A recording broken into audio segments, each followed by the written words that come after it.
ఖాళీ అయిన ఖరీదైన మద్యం సీసాలో కల్తీ చీప్ లిక్కర్ హైదరాబాద్ కర్ణాటక నుంచి కొనుగోలు చేసి తీసుకొచ్చిన నకిలీ బిరడాలు బిగించి బ్రాండెడ్ కంపెనీ పేరుతో మద్యం విక్రయం.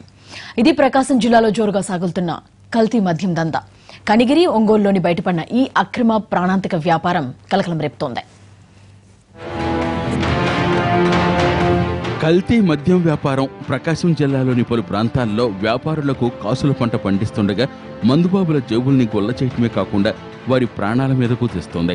ఖరీదైన బ్రాండెడ్ మద్యం ఖాళీ సీసాలను పెద్ద ఎత్తున సేకరించి అందులో కల్తీ చీప్ లిక్కర్ను నింపి యథేచ్ఛగా విక్రయిస్తున్నారు. అనుమానం రాకుండా ప్రత్యేకంగా మూతలు కూడా పెద్ద ఎత్తున సిద్ధం చేసుకుంటున్నారు.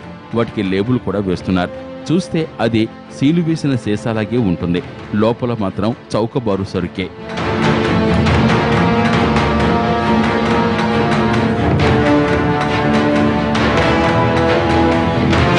ప్రకాశం జిల్లాలోని 6 మండలాల్లో అధిక శాతం మద్యం దుకాణాల్లో ఈ దందా జోరుగా సాగుతోంది.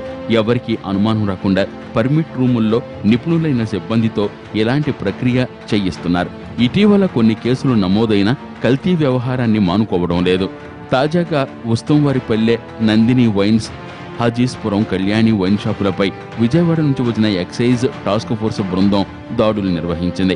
బ్రాండెడ్ మద్యం సీసాల్లో చీప్ లిక్కర్ పోసి విక్రయిస్తుండడం, హైదరాబాద్, బెంగళూరు నుంచి తెచ్చిన లేబుళ్లు, మూతలను టాస్క్ ఫోర్స్ అధికారులు రెడ్ హ్యాండెడ్గా పట్టుకుని గుట్టు రట్టు చేశారు.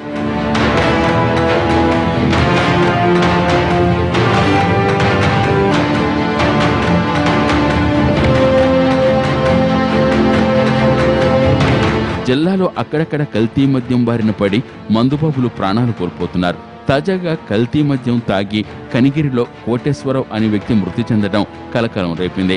మద్యం షాపు నిర్వాహకులు షాపు మూసివేసి పరారయ్యారు. దీంతో బాధితుడి కుటుంబ సభ్యులు మద్యం షాపు ఎదుట ఆందోళనకు దిగారు. 2 కుర్రోళ్ళు వచ్చేసి అతను తీసుకొచ్చి ఇక్కడ పార్క్ దగ్గర పడేశారు. పడేస్తే పశువుపిరితో ఉంటే తీసుకొచ్చి హాస్పిటల్ జాయిన్ చేశాడు. మద్యం లోపం వల్ల కానీ ఏ లోపం వల్ల మాకు తెలియదు. అతను ఆడ పడేసిన వల్ల అరగంట అయిందంట అతను పడేయటం వల్ల.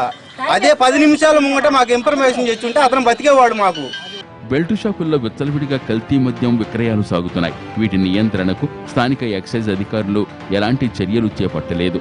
కల్తీ వ్యాపారం చేస్తున్న వారిపై కఠిన చర్యలు తీసుకోవాలని ప్రజా సంఘాలు కోరుతున్నాయి. ఇటీవల కనిగిరిలో ఒక లైసెన్స్డ్ మద్యం షాపులో కల్తీ మద్యం తాగి ఒక అతను మరణించాడు.